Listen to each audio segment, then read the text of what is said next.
ഈ സീസണിന്റെ പകുതിക്ക് വെച്ചായിരുന്നു ആർബലോവ റയൽ മാഡ്രിഡിന്റെ പരിശീലക സ്ഥാനത്തേക്ക് എത്തിയത്. ആർബലോവ ഒരു കിടിലൻ കോച്ചാണോ എന്ന് ചോദിച്ചു കഴിഞ്ഞാൽ ഞാൻ അല്ലെന്നേ പറയത്തുള്ളൂ. ആളുടെ ടാക്ടിക്സ് പല കാര്യങ്ങളിലും ആൾക്ക് പോരായ്മകളുണ്ട് എന്നതാണ്. പക്ഷേ ആളെ സംബന്ധിച്ച് ഏറ്റവും വലിയ നേട്ടം എന്താണെന്ന് വെച്ച് കഴിഞ്ഞാൽ മാഞ്ചസ്റ്റർ സിറ്റിയെ പോലെ ഒരു ടീമിനെ പകുതി സ്കോർ വെച്ചിട്ട് 2 ലെഗിലും റയൽ മാഡ്രിഡിനെ പരാജയപ്പെടുത്താൻ കഴിയും. വളരെ സ്ട്രഗിൾ ചെയ്തൊരു സമയത്തായിരുന്നു ആ ഒരു മത്സരം നടന്നിരുന്നത്. റയലിന്റെ ഒരു ഫുൾ സ്ക്വാഡ് തന്നെ ആ ഒരു മത്സരത്തിനില്ലായിരുന്നു. എന്നിട്ടും ഒരു നല്ല വിജയം മാഞ്ചസ്റ്റർ സിറ്റിക്കെതിരെ നേടാൻ കഴിയും. അതല്ലാതെ എടുത്തു പറയത്തക്ക വളരെ മികച്ചൊരു പെർഫോമൻസ് റയൽ മാഡ്രിഡിന്റെ ഭാഗത്ത് നമുക്ക് കാണാൻ കഴിഞ്ഞിട്ടില്ല. ലീഗിലായാലും ശരി, മറ്റ് ഡൊമസ്റ്റിക് ടൂർണമെന്റ്സിലായാലും ശരി, എല്ലാത്തിലായാലും ശരി.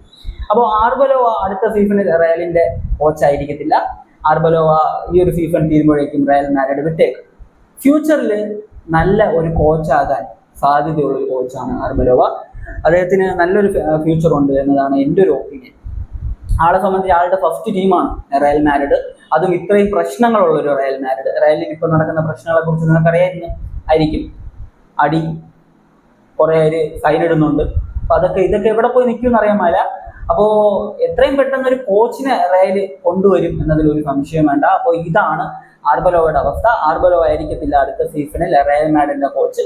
ഉറപ്പാണത്, 100% ഉറപ്പായി. ഇതിനു മുമ്പ് ഒരു വാർത്ത വന്നിരുന്നു, ആർബലോവയെ വെച്ചിട്ട് റയൽ മാഡ്രിഡ് ചില മാറ്റങ്ങൾ സ്കോഡിൽ വരുത്തും, എന്നിട്ട് ആർബലോവ തന്നെ ആയിരിക്കും കോച്ച് എന്നൊക്കെ. പക്ഷെ ഇപ്പൊ അങ്ങനെയല്ല.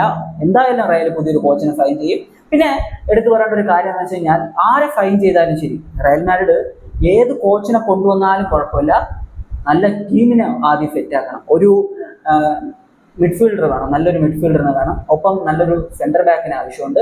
പിന്നെ ടീമിൽ കുറച്ച് ഈഗോ ക്ലാഷ് പരിപാടിയൊക്കെ ഉണ്ട്. അപ്പൊ അതൊക്കെ മാറ്റാൻ വേണ്ടി ജസ്റ്റ് ടീമിൽ ചില പ്ലേയേഴ്സിനെ മാറ്റിയാലേ ഇതൊക്കെ മാറുള്ളൂ എന്നാണ് എനിക്ക് തോന്നുന്നത്. അപ്പോൾ നിങ്ങളുടെ ഒപ്പീനിയൻ നിങ്ങൾ കമന്റിൽ പറയുക. പിന്നെ യൂട്യൂബിലാണെങ്കിൽ ഒന്ന് സബ്സ്ക്രൈബ് ചെയ്യുക, ഇൻസ്റ്റയിലാണെങ്കിൽ ഫോളോ ചെയ്യുക. അപ്പോൾ അത്രയേ ഉള്ളൂ. നിങ്ങളുടെ ഒപ്പീനിയൻ കമന്റിലും